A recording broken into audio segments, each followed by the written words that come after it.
Después de haber sido bendecidos con 3 estudios del seminario La Revelación de Jesucristo, vamos a proceder ahora al tema número 4, que tiene por título Las bienaventuranzas del Apocalipsis. Y lo vamos a desarrollar a partir del versículo 3 del capítulo 1. Abramos en la Biblia el libro de Apocalipsis, capítulo 1, versículo número 3. Dice la palabra de Dios: bienaventurado el que lee y los que oyen las palabras de esta profecía y guardan las cosas en ella escritas, porque el tiempo está cerca. Esta es la primera de las 7 bienaventuranzas que se encuentran a lo largo de este libro. Y si tomamos en cuenta que el término bienaventurado es una traducción del término griego makarios, y que significa feliz o dichoso, como también del hebreo esher, que significa bendito, entonces lo que nos está diciendo aquí es que el libro de Apocalipsis, hermanos, es un libro de bendiciones para todos nosotros.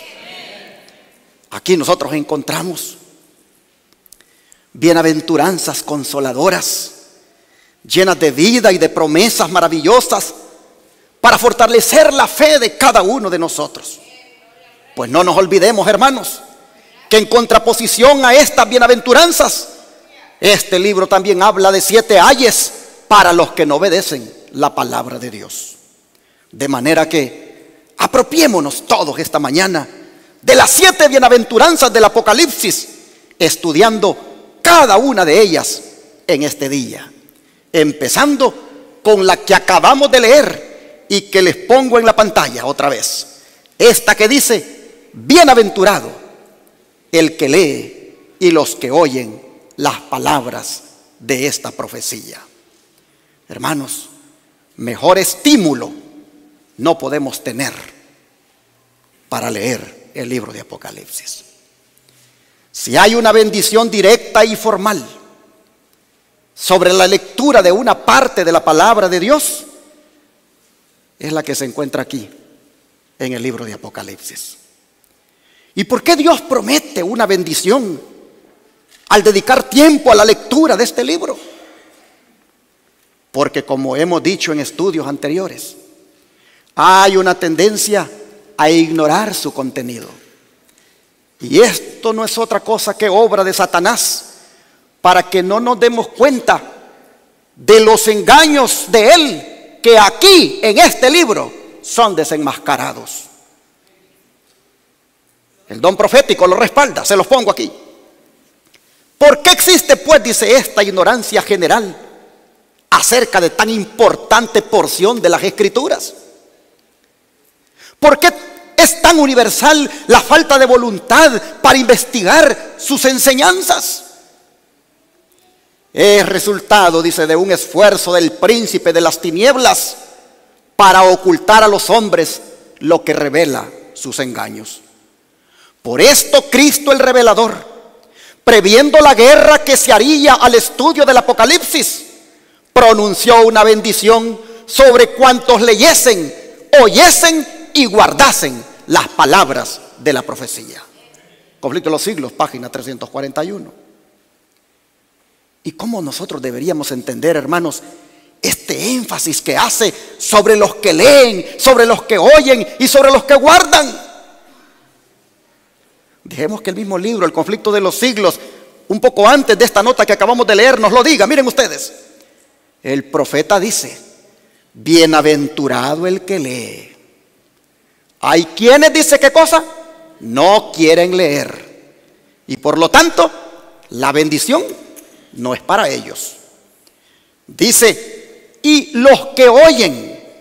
Hay algunos, dice, que se niegan a oír cualquier cosa relativa a las profecías. Pues la bendición no es tampoco para esa clase de personas. Pero dice: y guardan las cosas en ella escritas. Muchos, dice, se niegan a tomar en cuenta las amonestaciones e instrucciones contenidas en el Apocalipsis. Por lo tanto, ninguno de ellos, dice, tiene el derecho a la bendición prometida.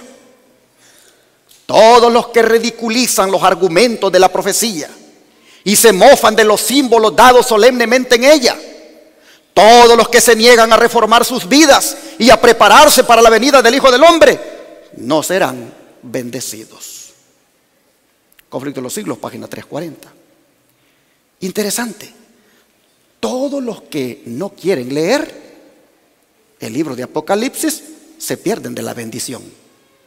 Y todos los que no quieren oír, pues igualmente se la pierden. Y todos los que no quieren obedecer lo que está escrito aquí, pues tampoco serán bendecidos. Pero miren ustedes, habla de unos que ridiculizan los argumentos de la profecía y se mofan de los símbolos dados solemnemente en ella. Qué bueno sería que algunos teólogos del Israel moderno, que en forma irónica se refieren a los símbolos del Apocalipsis como las bestias, por ejemplo, meditaran en esta cita, cambiarían su forma de pensar y alcanzarían la bendición. Pero tristemente, algunos teólogos de hoy, con sus comentarios, desalientan a los hermanos a estudiar este libro, privándolos así de la bendición. Por eso nosotros, cuando oigamos comentarios como ¿y para qué estudiar las bestias si de todos modos las llevamos dentro? Cuando oigamos comentarios como ¿y para qué estudiar de las bestias si las bestias no salvan? Sencillamente, hermanos, no hagamos caso a esos comentarios y sigamos adelante estudiando el libro de Apocalipsis. ¿Por qué? Para no perdernos, hermanos, la bendición. Bendición como esta que les pongo aquí en la pantalla. Cuando los libros de Daniel y Apocalipsis, dice, sean mejor entendidos, mire lo que va a suceder. Los creyentes tendrán una experiencia religiosa completamente distinta. Noten. ¿No estás a gusto, hermano, con tu experiencia religiosa? ¿Te sientes mediocre? ¿Te sientes demasiado frío? ¿Te sientes que no eres ni frío ni caliente? ¿Eres un tibio? Oh, mi hermano, cuando estudies los libros de Daniel y Apocalipsis y los entiendas, tu experiencia religiosa, dice, ¿qué cosa? Va a cambiar. Y mira qué más vas a recibir. Recibirás, dice, tales vislumbres de los portales abiertos del cielo, que se grabarán, dice, en tu mente y corazón el carácter que debes desarrollar a fin de comprender la bendición que será la recompensa de los de corazón puro. Hasta el desarrollo del carácter. ¿Te gustan esos temas que hablan del carácter? ¿Te gustan esos temas que hablan del desarrollo del carácter? Pues mira, cuando estudies Daniel y Apocalipsis y logres con la gracia del Señor entenderlo, entonces dice, se grabará en tu mente el carácter que necesitas desarrollar para ir al cielo. Dice, el Señor bendecirá a todos los que con humildad y mansedumbre traten de comprender lo que se revela en el Apocalipsis. Con humildad y mansedumbre. Este libro, dice, presenta en forma tan vívida escenas de inmortalidad y está tan lleno de gloria que todos los que lo lean y escudriñen con fervor recibirán la bendición prometida a aquellos que oyen las palabras de esta profecía y guardan las cosas en ella escritas. Una cosa, dice, se va a comprender con certeza por el estudio del Apocalipsis, y es que la relación entre Dios y su pueblo es estrecha e inequívoca. Amén. Testimonios para los ministros, página 114. Es tan estrecha, hermanos, la relación entre Dios y su pueblo, que aquí en el Apocalipsis nosotros miramos que Él nos dice cómo nos va a sellar, que Él nos dice cómo sellará a sus hijos para que no caigan las plagas sobre ellos. Oh, es tan estrecha la relación entre Dios y su pueblo que dice que hasta nos va a dar el privilegio de que nos sentemos en un trono a la par de Él para que juzguemos. Es tan estrecha la relación entre Dios y su pueblo que dice que hasta nos toca la puerta de nuestro corazón porque quiere comer con nosotros. Oh, hermanos, todo eso se descubre en el libro del Apocalipsis. Por eso es que dice, son bienaventurados los que lo leen, los que oyen y también obedecen. Y esto es importante, hermanos, lo que acabo de decir por último. Los que obedecen. Es decir, la felicidad no solo se alcanzará por leer o por oír, sino también por guardar las cosas aquí escritas, que no es otra cosa que obedecer lo que aquí está. Y Jesús siempre se ha asegurado que todo el que oye su palabra no solo la oiga, sino la obedezca. Voy a presentarles unos textos bíblicos donde se nota la preocupación de Jesús de no solamente escuchar su palabra, sino también de ponerla por obra. Por ejemplo, Lucas 11:28. Vamos para allá. En Lucas capítulo 11, versículo 28, el Señor nos dice lo siguiente. Lucas 11:28. Escuchen.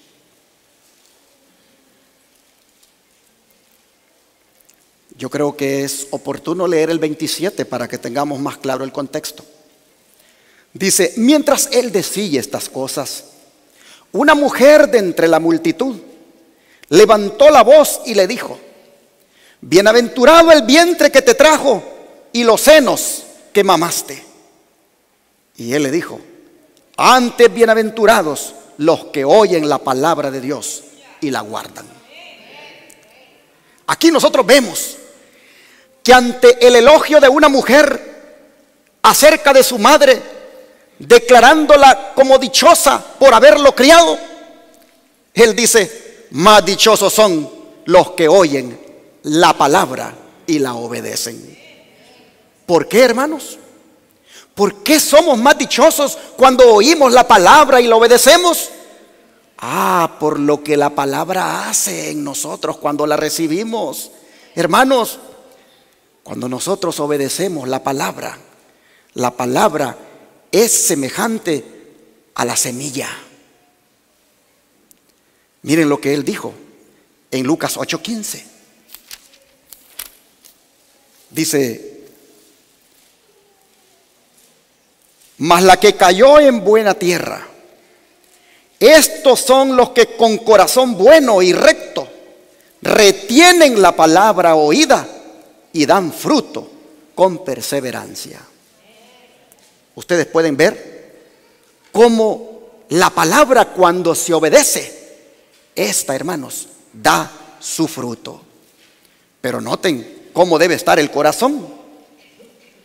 El corazón debe de ser buena tierra, dice aquí la Biblia. Es decir, no debe el corazón ser tan duro como la tierra pisoteada, que cuando se siembra sobre ella, pues la semilla no se profundiza. Hermanos, el corazón debe ser dócil. El corazón debe ser blando, para que así la palabra tenga efecto. Y es posible que en esta hora tú digas, pues ese es mi problema, que mi corazón no está hablando. Ese es mi problema, que mi corazón se ha endurecido últimamente. Bueno, hermanos, si el corazón se encuentra duro por el pecado, si el corazón se encuentra duro por el pecado, no sé, de los vicios, por el pecado del orgullo, por el pecado del enojo, por el pecado del rencor, por los pecados que tienen que ver con los placeres de este mundo. Si ese fuera el caso, hermano, por el cual tu corazón se ha vuelto duro, entonces hay buenas noticias para ti también. Porque el Señor dice, dame, hijo mío, tu corazón. Si Él te lo pide, es porque te lo quiere ablandar. Si Él te lo pide, es porque te lo quiere cambiar. Si Él te lo pide es porque quiere que ese tipo de terreno que hay en tu corazón esté apto para poner en Él su palabra. Dame, hijo mío, tu corazón, dice Dios. Hermanos, cuando nosotros se lo demos, entonces será bien fácil guardar su palabra. Entonces, hermanos, miraremos la bendición como nunca antes. Miren ustedes la bendición que vendrá cuando nosotros guardemos su palabra. Vamos al Evangelio de Juan, capítulo 14, verso 23. Juan 14, verso 23. Aquí dice Jesús: respondió Jesús y le dijo: el que me ama, mi palabra guardará, y mi Padre le amará, y vendremos a él y haremos morada con él. Amén. ¿Te das cuenta? ¿Te das cuenta cuál es el fruto? Hermanos, que finalmente el Padre y el Hijo vendrán a morar en nosotros. Yo creo que más grande bendición no se nos puede ofrecer que la deidad venga a morar en nosotros. ¿O cuántos creen que eso es algo muy especial? Mis hermanos, es como dijo el apóstol Pedro, ser participantes de la naturaleza divina. Y este privilegio solo se alcanza si guardamos su palabra, si la obedecemos. Y miren ustedes a cuál palabra se refería Jesús. Vean el contexto, versículo 15. Dice, versículo 15: si me amáis, porque estamos en el capítulo 14, ¿verdad? Vamos al versículo 15 para ver el contexto. Si me amáis, guardad, ¿qué cosa? Mis mandamientos. Y el verso 21 dice: el que tiene mis mandamientos y los guarda, este es el que me ama. Y el que me ama será amado por mi Padre, y yo le amaré y me manifestaré a él. Como ustedes pueden ver, el Señor, cuando hablaba de guardar su palabra, se refería a guardar sus santos mandamientos. De manera que damos gracias a Dios porque estamos hoy congregados en una iglesia que enseña que los mandamientos se tienen que guardar. Interesante esto. Yo creo que deberíamos de orar. Deberíamos de orar, hermanos, para que Dios nos ayude siempre a guardar sus mandamientos. Y por supuesto, el resto de su palabra. Deberíamos de orar por eso. Porque de no hacerlo, entonces, dijo otro apóstol, se están engañando ustedes mismos. Vamos a leerlo, Santiago 1, 22. Santiago capítulo 1, verso 22. Dice aquí la palabra: pero sed hacedores de la palabra, y no tan solamente oidores, engañándoos a vosotros mismos. Como ustedes pueden ver, hermanos, cuando se trata del estudio del Apocalipsis,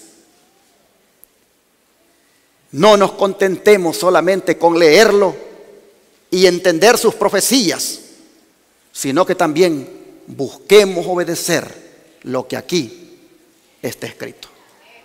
Y lo vamos a ver más adelante. Pero aquí por lo menos se dice que no seamos como tibios. Es mejor, dice, que seas frío o caliente. Ojalá que fuera frío o caliente. Pero por cuanto eres tibio, dice él, te vomitaré de mi boca.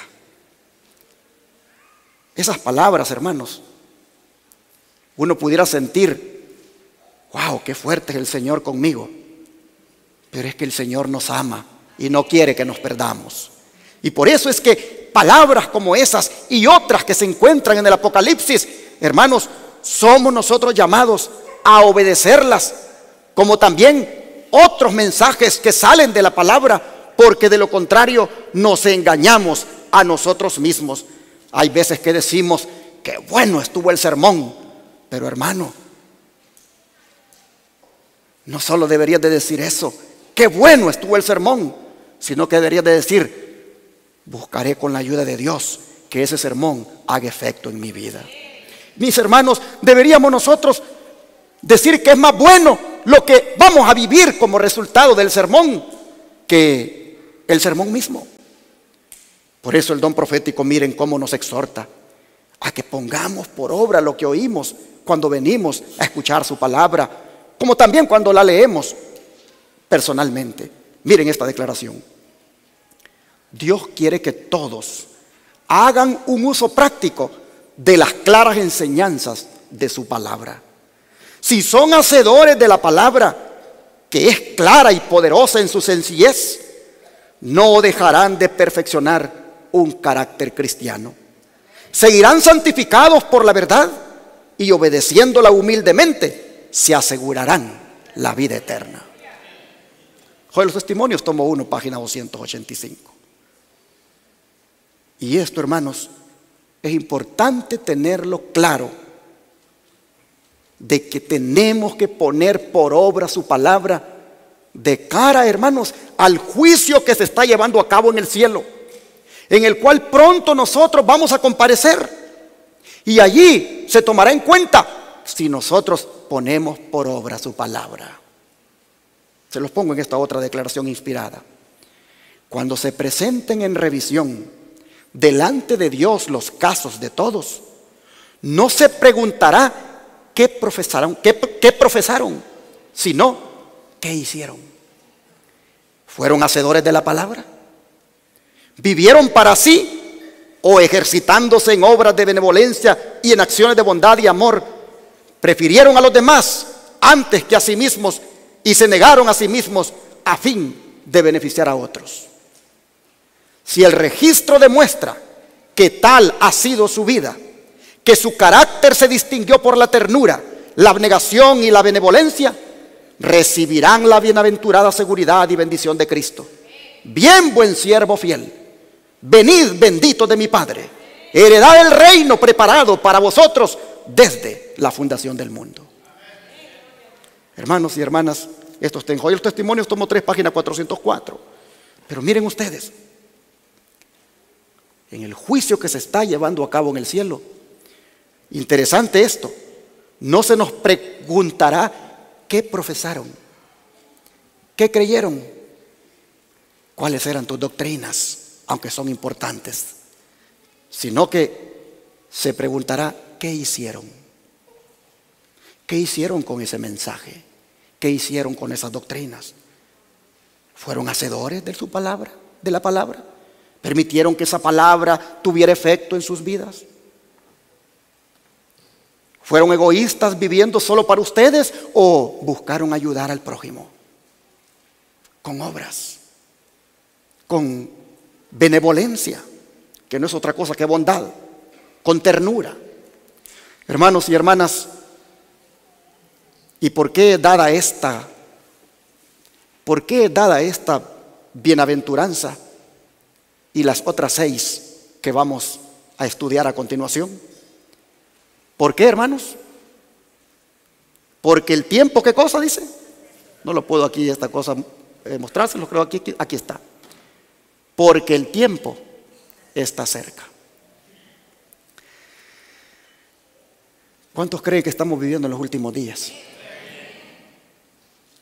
Estamos viviendo en los últimos días. Este mundo está por llegar a su fin.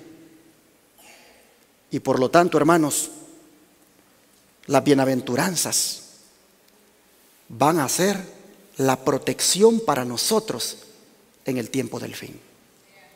Las bienaventuranzas, hermanos, son como la bendición que Dios nos ofrece anticipadamente para cuando los peligros que están escritos en el Apocalipsis lleguen. Peligros, hermanos, que desde 1844 para acá se han venido acrecentándose de tal manera que solo falta el desenlace, y es la venida de Jesucristo. Oh, cuando eso sea, hermanos, no va a ser fácil para muchos enfrentar lo que venga. Pero con las bienaventuranzas que el Señor nos da, nosotros estaremos felices cuando otros tristemente sufran. Hermanos, el Señor en su misericordia ha permitido que muchos inclusive se mueran antes de que esos peligros lleguen.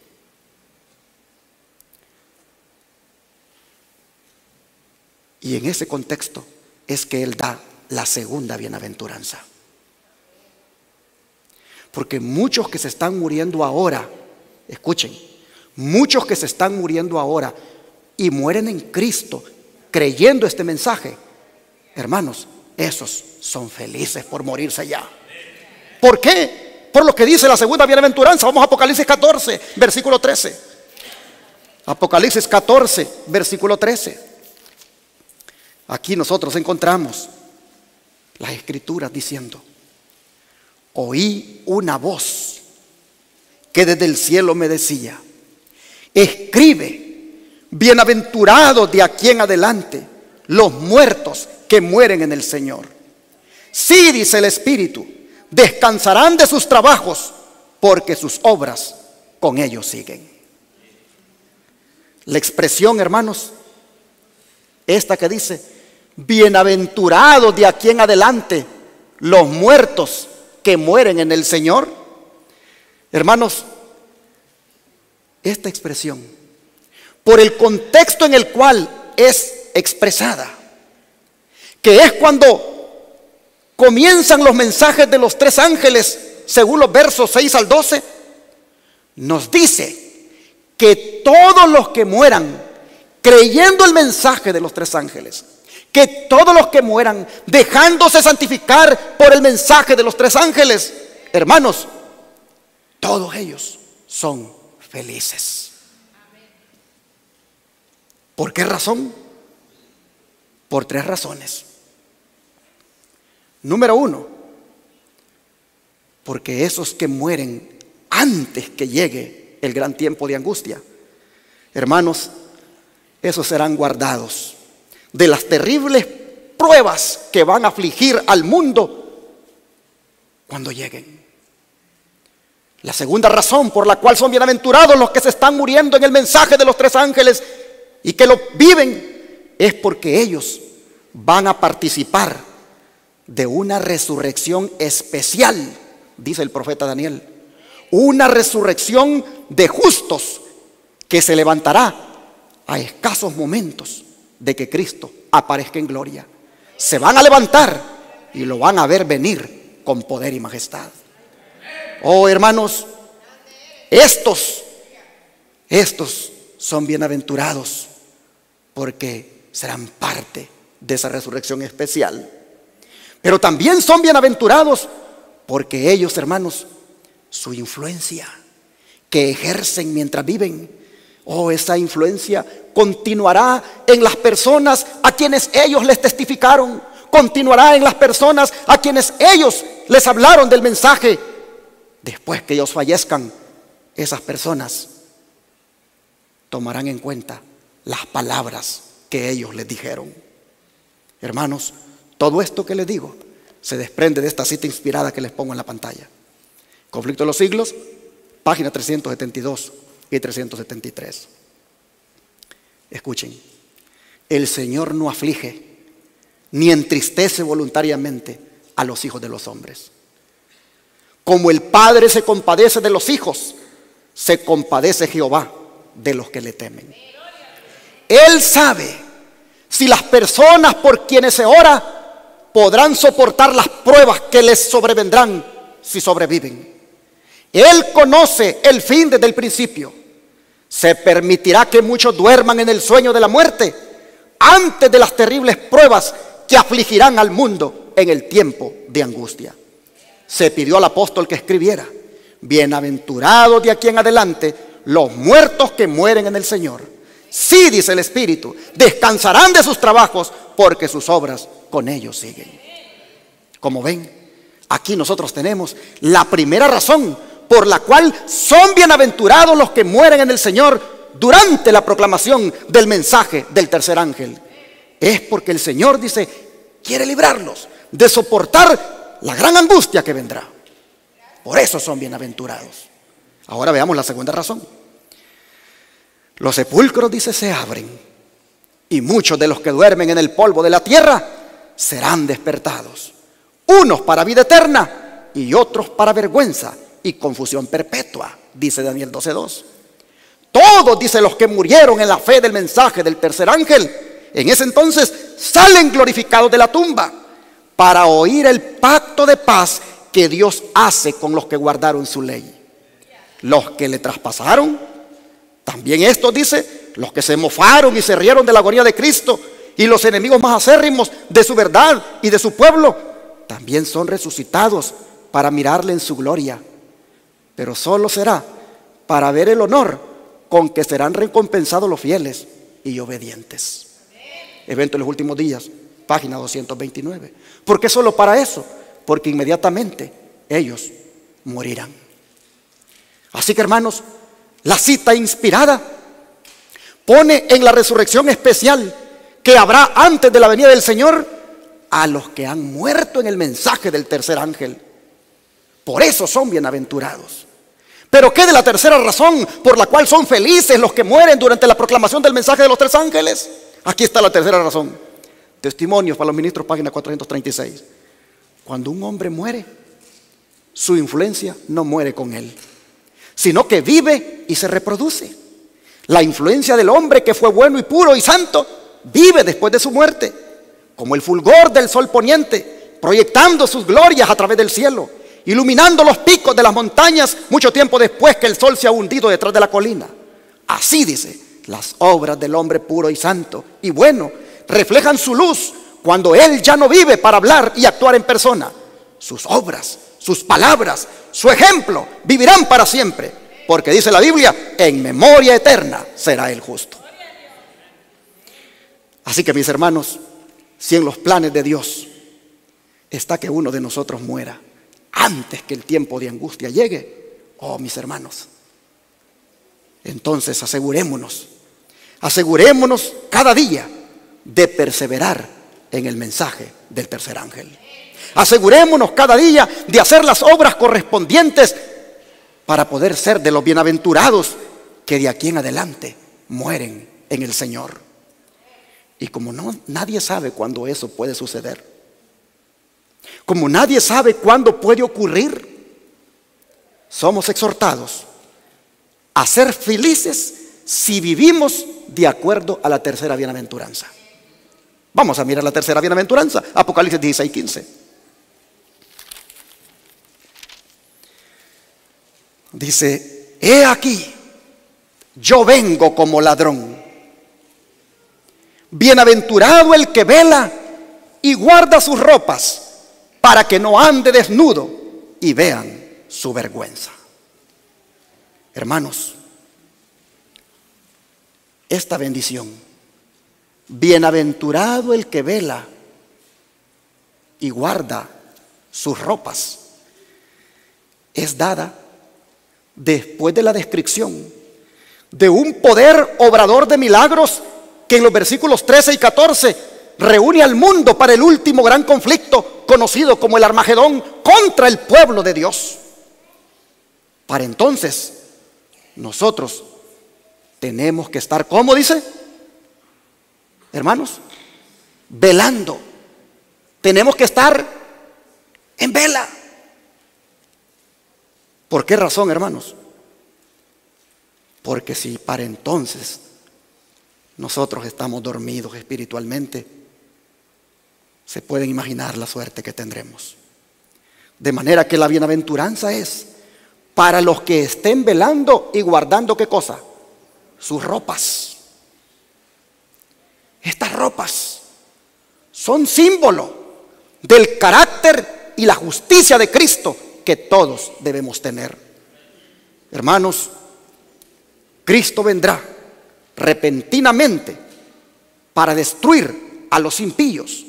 Vendrá como ladrón y solo serán guardados de esa destrucción felizmente los que estén vigilantes, felizmente los que estén con sus ropas colocadas para no andar desnudos. Interesante esta metáfora de tener puestas las ropas para no andar desnudos y que no vean nuestra vergüenza. ¿Por qué digo que es importante esta metáfora?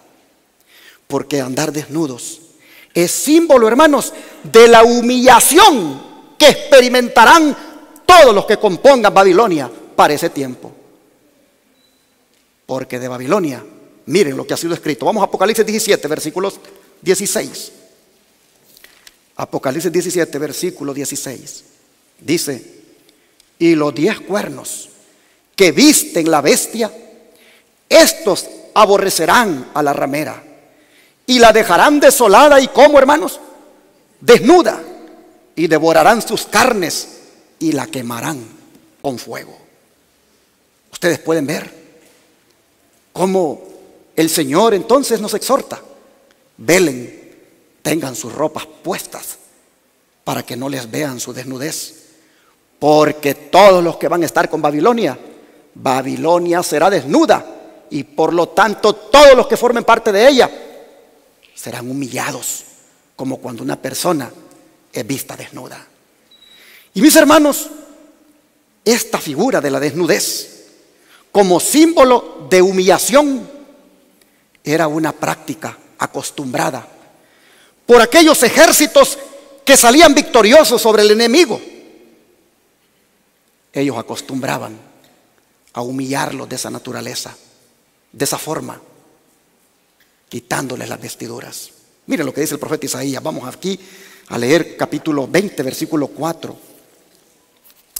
Isaías 24. Dice las escrituras de la siguiente manera: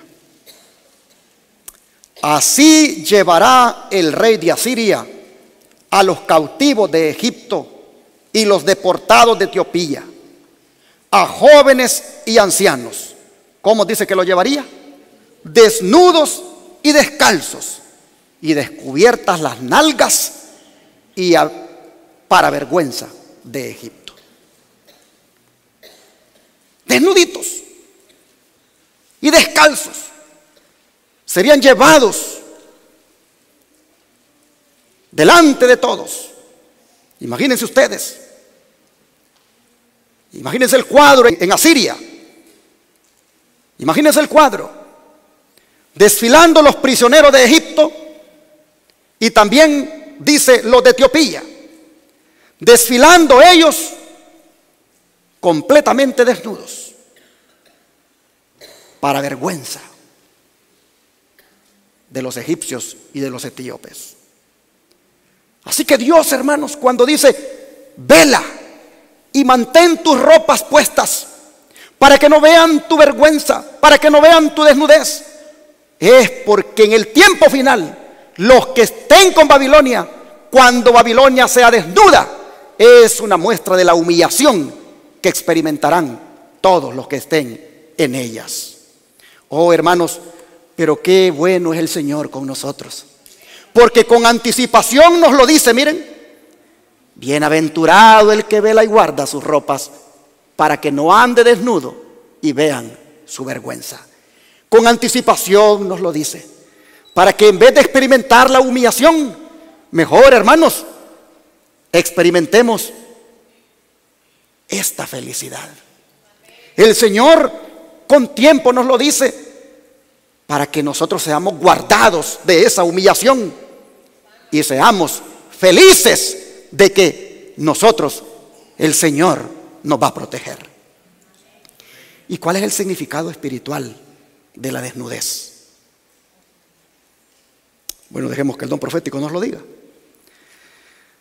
Jesús dice: aquí vengo como ladrón, bienaventurado el que velare y guardare sus vestiduras, no sea que ande desnudo y vean su vergüenza. Aquí, dice, está la gran preocupación a ser llevada por cada uno. ¿Están perdonados mis pecados? Entonces quiere decir que la vergüenza de la desnudez es el pecado. ¿Están perdonados mis pecados? ¿Me ha quitado la culpa Cristo, el cargador de las ansiedades? ¿Tengo un limpio corazón purificado por la justicia de Cristo Jesús? Ay de cualquier alma que no está buscando refugio en Cristo. Ay de aquel que haga que algún hermano sea menos vigilante. Río Ángel, 11-27 del año 1900. Hermanos y hermanas, seamos todos vigilantes en este tiempo del fin. Seamos todos vigilantes cada día de cómo andamos delante del Señor. Seamos vigilantes de no darle cabida al pecado, para que no se vaya a ver esa desnudez de la que habla la palabra. Hermanos, pero también dice que no seamos piedra de tropiezo para que otro hermano deje de vigilar. Y uno, hermanos, puede eso fácilmente hacerlo. Cuando uno empieza a meterle a los hermanos críticas, chismes, cuando uno empieza a meterle veneno a los hermanos, hay hermanos que mejor prefieren irse. Y el que le metió el veneno, ese sigue envenenando a otros, pero el hermano se fue, dejó de vigilar.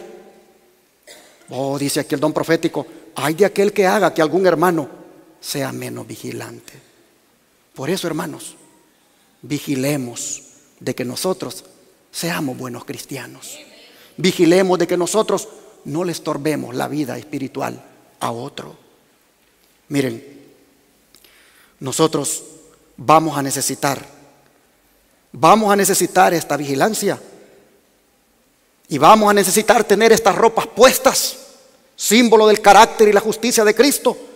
Vamos a necesitar eso por lo que dice la cuarta bienaventuranza, capítulo 19, verso 9 de Apocalipsis. Capítulo 19, verso 9. La cuarta bienaventuranza dice así: y el ángel me dijo, escribe, bienaventurados los que son llamados a la cena de las bodas del Cordero. Y me dijo, estas son palabras verdaderas de Dios. Hermanos, quiero llamar su atención aquí. Bienaventurados los que son llamados. Oh, hermanos, Jesús mira en cada uno de nosotros alguien que debe ser llamado. Jesús mira en cada uno de nosotros alguien que necesita este llamado. Y aunque pocos de los llamados serán escogidos, porque no estarán dispuestos a hacer la preparación necesaria, nosotros, mis hermanos, atendamos el llamado, pero sí hagamos la preparación necesaria. Hablando de esto, mira el don profético lo que dice. ¿Por qué pues, dice, son tan pocos los alcanzados y salvados? Es porque tantos de los que profesan ser cristianos están obrando en forma similar al gran apóstata.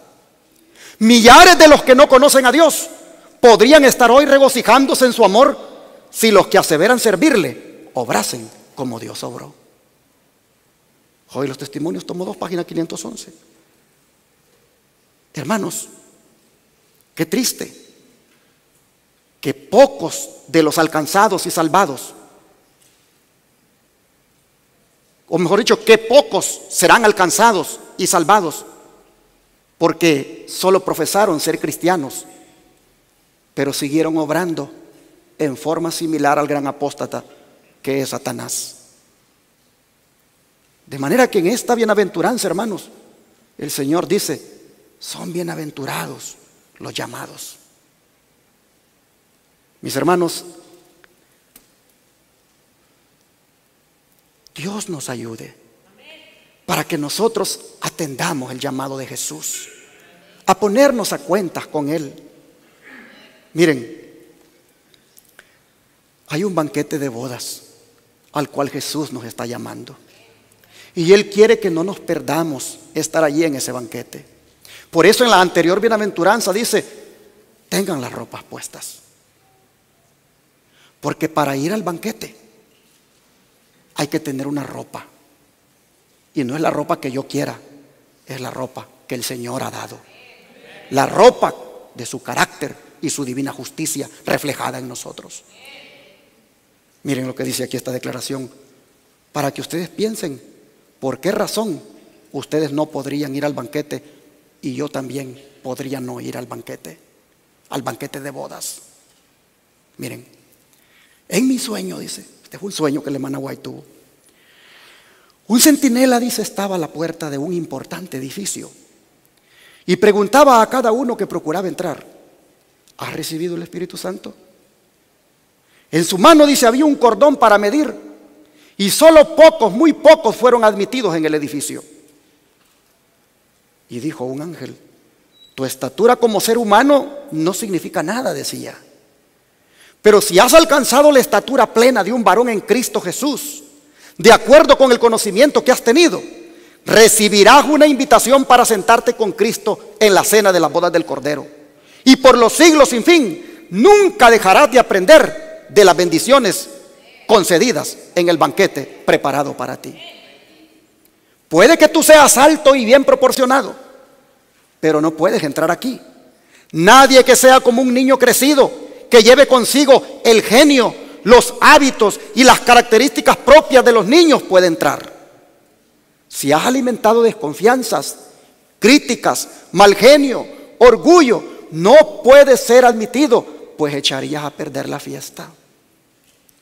Todos los que entran por esta puerta tienen el traje de bodas tejido en el telar del cielo.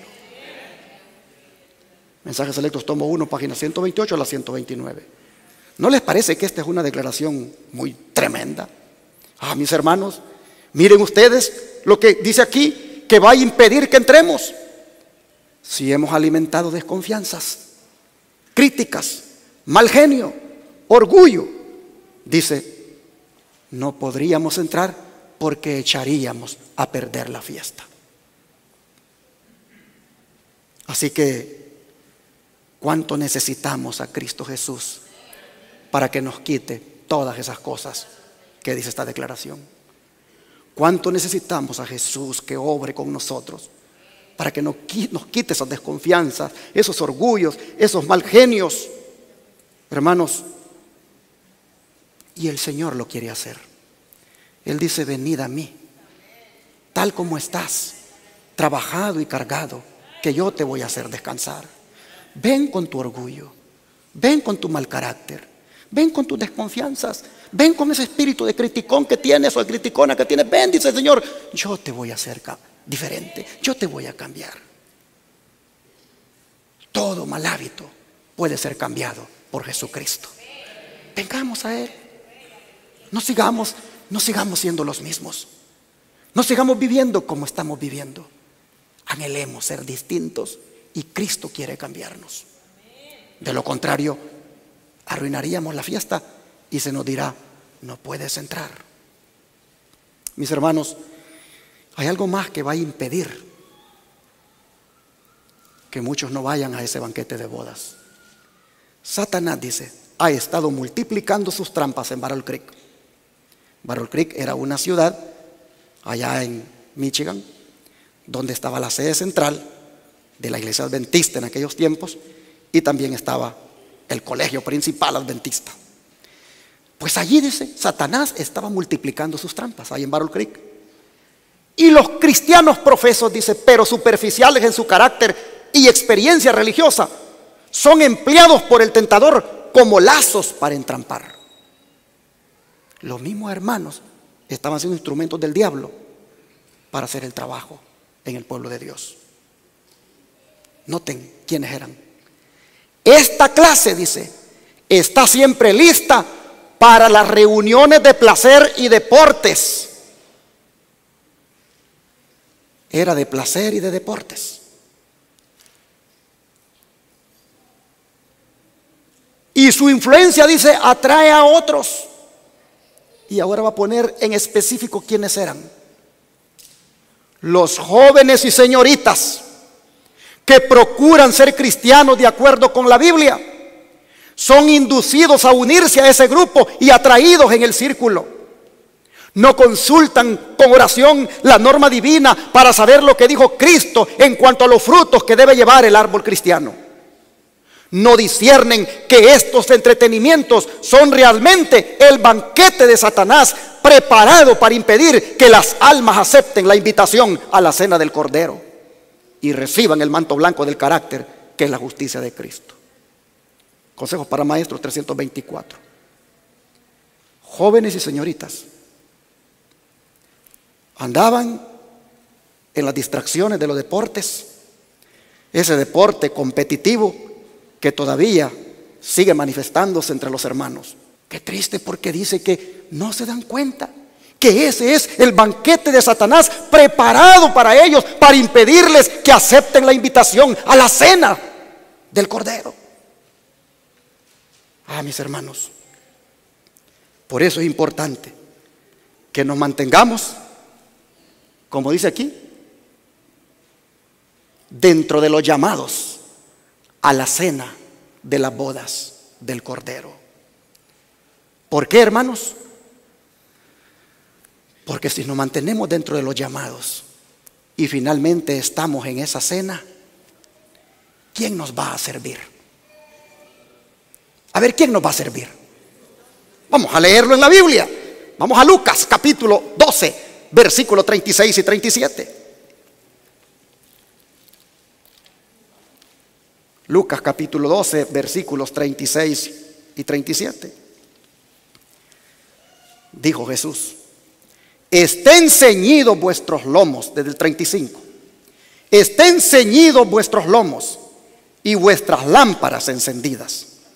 Y vosotros, sed semejantes a hombres que aguardan a que su Señor regrese de las bodas, para que cuando llegue y llame, le abran enseguida.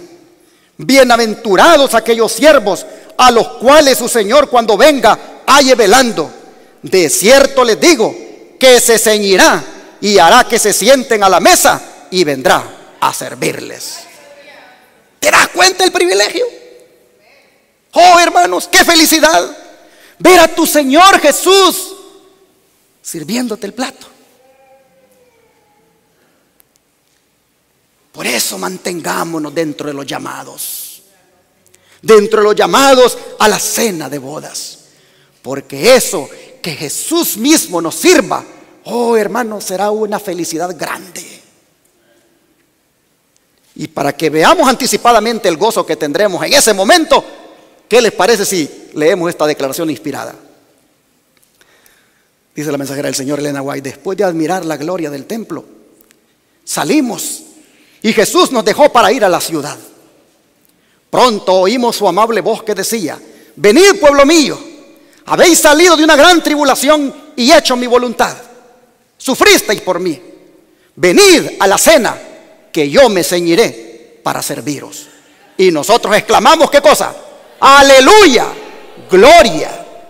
Lo voy a volver a leer y les voy a preguntar cómo nosotros vamos a exclamar. Venid a la cena, dijo Jesús, que yo me ceñiré para serviros. Y nosotros exclamamos, ¿cómo? ¿Te imaginas? ¿Te imaginas tú en esa multitud diciendo aleluya, gloria? Oh, hermanos, por eso dice, serás bienaventurado si te mantienes dentro de los llamados, porque el mismo Jesús te va a servir. Y dice, y entramos en la ciudad y mira la mesa. Vi una mesa de plata, dice, pura, de muchos kilómetros de longitud, y sin embargo nuestra vista la abarcaba toda. Vi el fruto del árbol de la vida, el maná, almendras, higos, granadas, uvas y muchas otras especies de fruta. Qué gozo será estar allá, ¿no es cierto? Eso es en Primeros Escritos, página 19. Hermanos, no nos vayamos a perder este privilegio. Pero ¿qué les parece si vamos a la quinta bienaventuranza? Apocalipsis 20, verso 6. Quinta bienaventuranza, capítulo 20, versículo 6. Apocalipsis 20.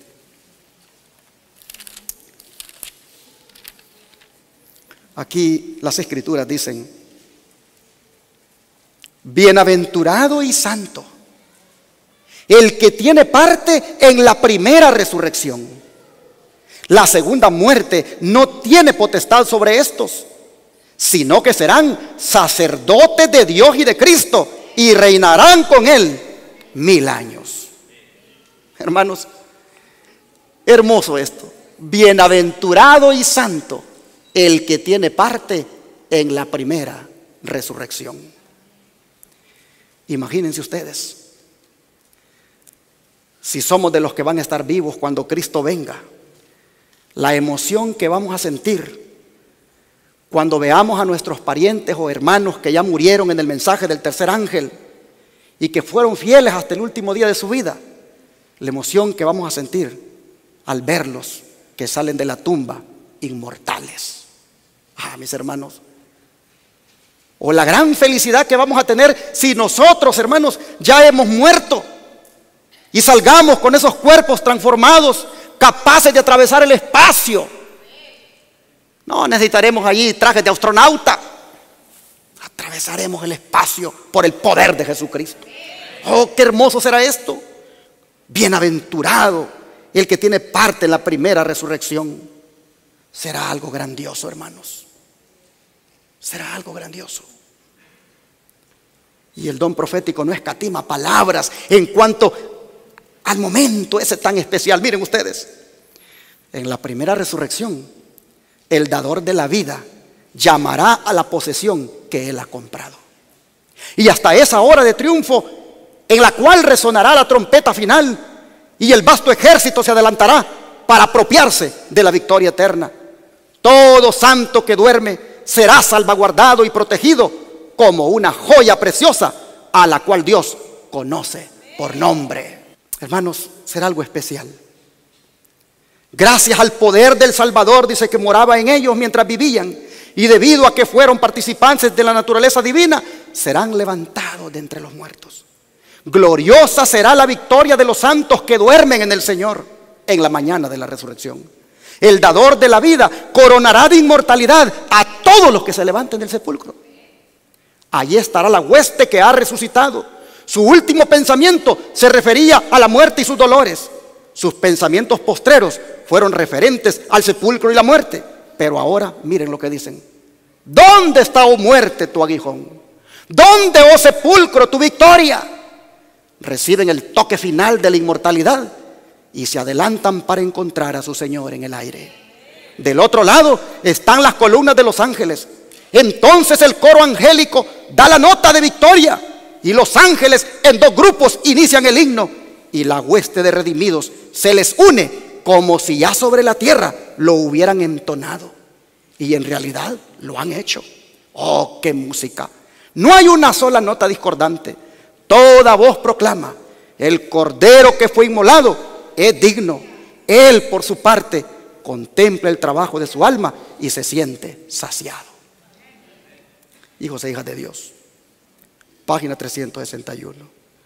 Al leer estas palabras, al leer este momento glorioso, pregunto a todos ustedes: ¿cuántos damos gloria a Dios por esto? Hermanos, bienaventurados, felices los que tengan parte en la primera resurrección. Qué felices seremos. ¿Por qué razón? Dice, porque la segunda muerte no va a tener potestad sobre nosotros. ¿Qué es esto de la segunda muerte? Oh, hermanos, porque resulta que los impíos, estos van a resucitar posteriormente, después de 1000 años, en una segunda resurrección. Solamente que resucitarán, y así como resucitarán, volverán a morir cuando del cielo fuego y azufre sea derramado sobre ellos. Por eso Cristo dice: son bienaventurados, son felices, son dichosos los que en la primera resurrección salgan de la tumba. Hermanos, miren lo que seremos. Seremos, dice, sacerdotes de Dios y de Cristo, y reinaremos con Él 1000 años. Amén. Oh, mis hermanos, por eso es importante que venzamos la tibieza espiritual, para que podamos participar de esta bienaventuranza. Mire lo que Cristo le dice a los vencedores. Vamos aquí mismo, Apocalipsis, el capítulo 3, verso 21. Apocalipsis 3, verso 21. dice el Señor.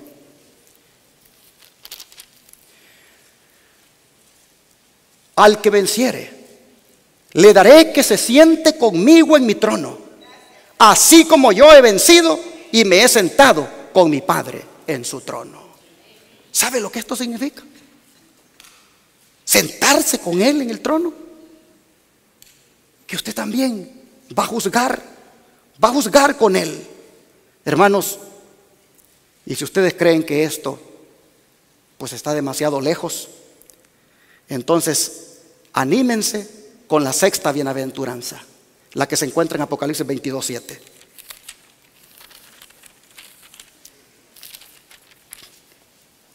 Aquí dice: he aquí que vengo cuando, pronto. Bienaventurado el que guarda las palabras de la profecía de este libro. ¿Qué les parece? He aquí que vengo pronto. Hermanos, el Señor dice que nos gocemos, porque todas las cosas que hemos leído del Apocalipsis, todas, mis hermanos, Él vendrá pronto a darles cumplimiento. Hermanos, pronto, dice el Señor, vendrá. Pero mientras ese día llega, hermanos, sigamos nosotros guardando las palabras de la profecía de este libro. En otras palabras, sigamos nosotros obedeciendo las palabras proféticas del libro de Apocalipsis y continuemos proclamando la verdad presente, porque esa es la misión que Jesús nos ha encomendado. Se los pongo aquí en la pantalla. Dios dice: ha confiado a su pueblo una obra que debe efectuarse en la tierra. Había de ser dado el mensaje del tercer ángel. Las mentes de los creyentes habían de ser dirigidas al santuario celestial, donde Cristo ha entrado para hacer expiación por su pueblo. La reforma del día de reposo había de ser llevada adelante. Debe ser reparada la brecha en la ley de Dios. El mensaje que debe ser proclamado con fuerte pregón para que todos los habitantes de la tierra puedan recibir la amonestación. El pueblo de Dios debe purificar su alma mediante la obediencia a la verdad y estar preparado para encontrarse con Él sin falta en su venida. Maranata, el Señor viene, página 62. Purificar su alma. ¿Qué significa esto? Oh, hermanos, sí tenemos que purificar nuestra alma, pero en la sangre del Cordero. Sí tenemos que purificar nuestra alma en la sangre de Cristo. Hermanos, de manera que en esta hora yo quiero animarles para que si se sienten sucios, para que si sienten que el manto de justicia lo tienen manchado, si sienten que el manto de justicia de Cristo está manchado en sus vidas, mis hermanos, yo quiero animarles: vengan a Jesucristo ahora, porque hay poder en su sangre para lavarles. Hay poder en su sangre para lavar sus vestiduras. Y así participaremos de la séptima bienaventuranza, la que se encuentra aquí mismo en Apocalipsis 22, solo que en el verso 14. Dice: bienaventurados los que lavan sus ropas para tener derecho al árbol de la vida y para entrar por las puertas en la ciudad. Hermanos, pero esta expresión, miren, esta expresión, bienaventurados los que lavan sus ropas, en otras traducciones, como la King James, dice así: bienaventurados los que guardan sus mandamientos. ¿Por qué unas traducciones dicen bienaventurados los que lavan sus ropas y otras dicen bienaventurados los que guardan sus mandamientos? La razón, hermanos, es porque en el original griego, de donde han sido traducidas estas expresiones, las letras son tan similares que unos pusieron en unas Biblias bienaventurados los que lavan sus ropas y otros pusieron bienaventurados los que guardan sus mandamientos.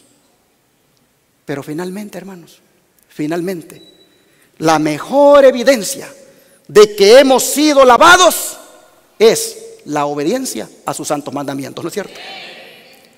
Siendo el lavamiento de las ropas el derecho que nos da para ir al cielo, pero la obediencia a los mandamientos, la idoneidad para poder vivir allí.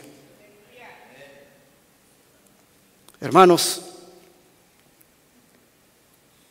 bienaventurados los que guardan sus mandamientos, porque estos van a tener derecho ¿a qué cosa?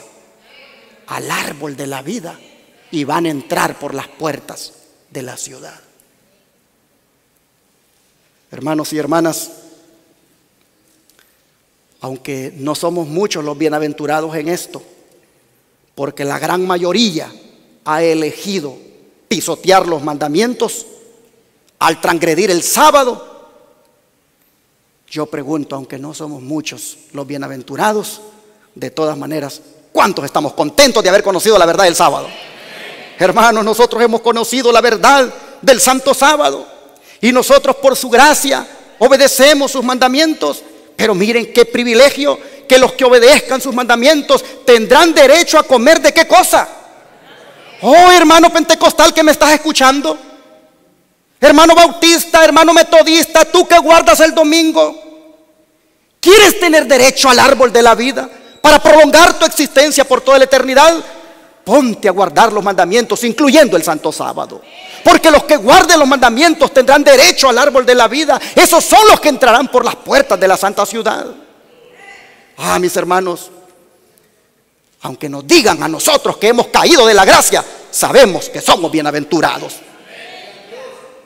Miren esta declaración: que nos denuncien como caídos de la gracia quienes quebrantan la ley de Dios y enseñan a otros lo mismo, por nosotros guardar todos sus inmutables preceptos, pues eso, dice, no nos dañará. Tenemos la satisfacción de saber que mientras ellos maldicen, Jesús ha pronunciado una bendición. Sí, porque ellos dicen, esos adventistas son malditos, porque están bajo la ley. Malditos, dicen los que están bajo la ley, dicen ellos. Dice esta sierva, tenemos la satisfacción de saber que mientras ellos maldicen, Jesús ha pronunciado una bendición. Porque dice, bienaventurados los que guardan los mandamientos, tendrán derecho al árbol de la vida y entrarán por las puertas de la ciudad. Sigan diciendo que estamos caídos de la gracia. Nosotros, por su gracia, guardamos sus santos mandamientos. Dice el testigo fiel, el unigénito del Padre, dichosos los que guardan sus mandamientos para que tengan derecho al árbol de la vida y entren por las puertas en la ciudad. Pregunta, ¿pensáis que los guardadores de los mandamientos tendrán pesar y lamento cuando las perlinas puertas de la ciudad áurea de Dios sean abiertas sobre sus resplandecientes bisagras y reciban la bienvenida? No, nunca. No tendremos lamento. Diremos gloria, aleluya, porque por su gracia entramos por las puertas de la ciudad. Es entonces, dice, cuando ellos se regocijarán por no encontrarse bajo la condenación de la ley, sino más bien por haber guardado la ley de Dios, y por tanto se encuentran libres de su condenación. Porque los que no obedezcan la ley de Dios quedarán condenados aquí en la tierra, se perderán para siempre, porque ningún transgresor de la santa ley de Dios, Dios lo va a llevar al cielo. Ellos, dice, los que guardemos los mandamientos, ellos, dice, tendrán el derecho y acceso al árbol de la vida, un derecho a sus hojas sanadoras. Río Herald, 6-10-1852. Mis hermanos, así con esta última bienaventuranza, nosotros vemos que la privación del hombre del derecho al árbol de la vida, esa privación finalmente será restaurada en aquellos que hayan elegido guardar sus santos mandamientos. Y ahora, para terminar, quiero hacerles una pregunta. Mientras llega el día de entrar por las puertas de la santa ciudad, pregunto a todos los presentes, ¿cuántos agradecen por las bienaventuranzas del Apocalipsis? Hermanos, que Dios les ayude y pongan por obra las palabras de esta profecía, porque poniendo por obra las palabras de esta profecía seremos felices. Que Dios les bendiga. Hermanos, disfrutaremos para siempre de esta felicidad. Vamos a orar y pedirle al Señor que nos ayude. Vamos a arrodillarnos.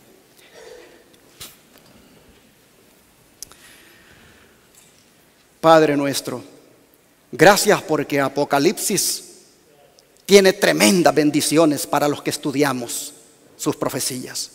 Gracias porque las bendiciones todas se han presentado ahora y podemos ver que en medio de conflictos, en medio de persecuciones que vendrán, garantizas a tu pueblo su felicidad. Oh Padre, aún morir por ti será feliz. Te rogamos entonces que nos ayudes a mantenernos leales, a mantenernos fieles, a abandonar completamente, Señor, las cosas que nos van a impedir ir allá. Las desconfianzas, las críticas, los enojos, los rencores. Oh Señor, te rogamos que nos cambies hoy. Te pedimos que hagas una transformación en nosotros para que todas estas bienaventuranzas nosotros las podamos disfrutar. Gracias por tu palabra y gracias por la garantía de que seremos felices para siempre. En el nombre de Jesús, amén.